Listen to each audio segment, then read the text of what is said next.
The government recognizes the importance of local industries. In the past, there was a neglect. So the number of people employed in the local industry over the last 15 years has actually come down by 50%. Yeah. So this will change a trend.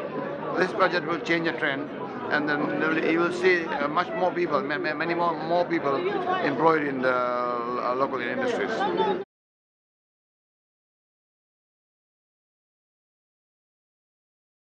Another important feature of this budget is a shift from collecting income from the low-income people, or poor people, to the people who can afford. So there's a shift of tax collection from the poor people to richer people, people who can afford, and also more tax collection in the tourism sector.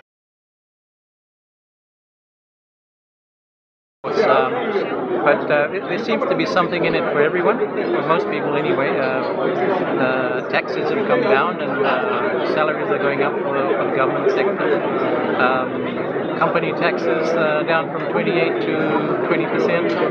So that's a big boost, hopefully, for investment by the private sector.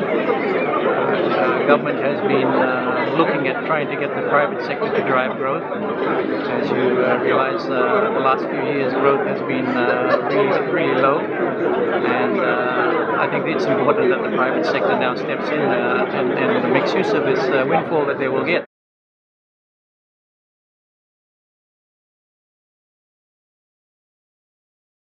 Project, and it's the women that are being empowered to alleviate poverty, and there has been almost doubling of the budget that was given to us this year for next year. So that means that we will be able to expand the assistance we provide to women to economically empower them.